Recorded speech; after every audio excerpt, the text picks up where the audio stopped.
So while I was reading through his history, one of the things that I noticed was the fact that he spoke vehemently in favor for what we should have Africa as a continent in unionism, or let me put it in unison.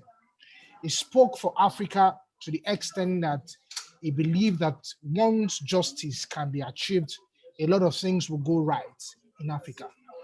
So, to majority, they know John Jerry Rawlings as a former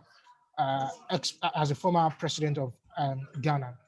But tell us some of the things that he stood for in the African context as an African leader who stood and has a voice on the African continent.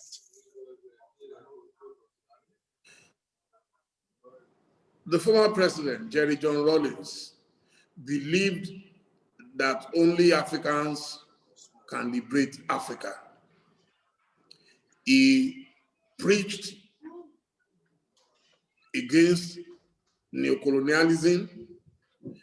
He waged endless wars against leaders who believed they have to go cap in hand, begging the Europeans or the Asians for aid. He believed that God provided every race, every tribe, every country with what will be needed to make that community great.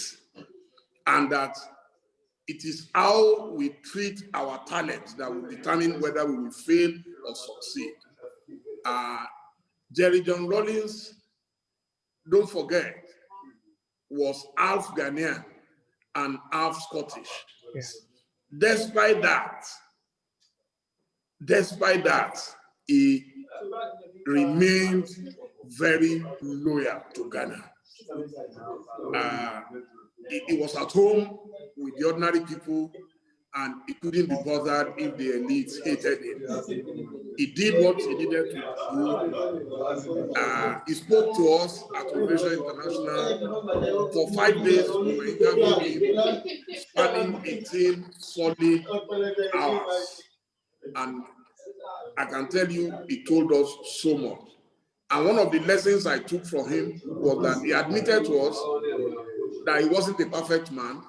He admitted to us that there were mistakes he made during that revolution.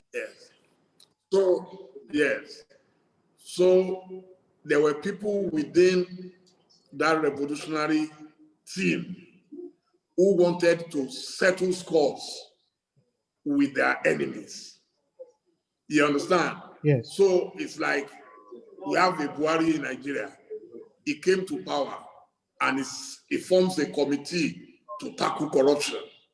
And in the process, some people who had scores to settle before the revolution, we put names of their enemies.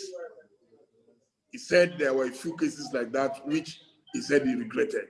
But that was a man who was very honest in his dealings with his fellow human beings. People died, no doubt. Blood flowed, no doubt. But he believed it was a necessary sacrifice for his country, Ghana.